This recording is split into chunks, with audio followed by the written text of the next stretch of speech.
Hi, I'm April Henry, the author of Girls Stolen. Girls Stolen was inspired by a story I saw in the news about a blind girl who was accidentally kidnapped when someone stole her mother's car. Heather, tell us briefly what happened. You were in the back of the car, your mom went shopping. Yes, and it was kind of a cold evening, so I didn't really feel like going in. And so I was sitting there listening to some music, and someone got in the car, and for a second I thought maybe it was my parents coming back. But it happened to be someone else. It didn't seem right.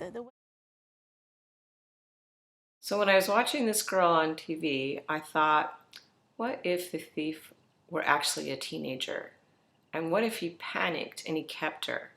And what if his dad was actually a criminal running a chop shop? And what if she had almost talked them into letting her go when they realize that her parents are very wealthy and that they'll give a lot of money to get their daughter back? I think when you write a book, it's great to start with a what if and then just to follow it with a whole string of what ifs. And that's what I do when I write my. I didn't think I could write accurately about a person who's been blind since birth, since I think they probably see the world differently. So then I remembered something that happened when my daughter was younger.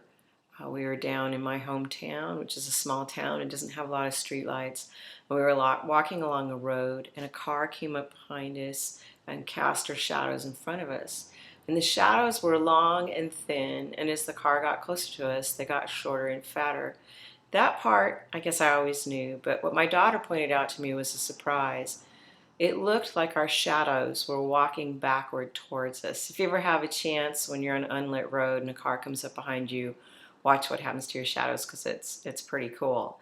But I took this kind of cool thing and I ended up using it to kind of kill off the main character's mom, which I guess would be me, and to blind the main character, which I guess would be kind of like my daughter. But I thought, what if this car that had come up behind us, what if it was racing another car and it hit us? And it killed me and it threw my daughter into a signpost, hitting her head and causing her to lose her sight. As part of my research, I went to the guide dog school for the blind.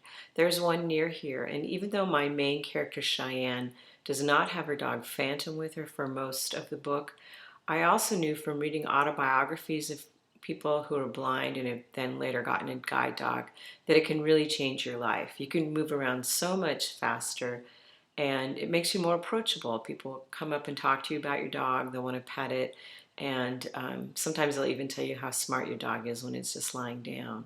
So when I went to the guide dog school, part of what they did is they put a blindfold on me and then they brought me a guide dog and a harness and they told me to put the harness on the dog. Now, if you've never really looked at a harness closely and you haven't actually seen the dog they've given you, it can be really hard.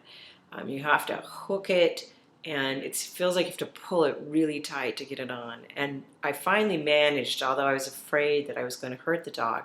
And then when I was done, I was so proud of myself when I went to pat the dog on the head. And it was only then that I realized I had harnessed up the butt end.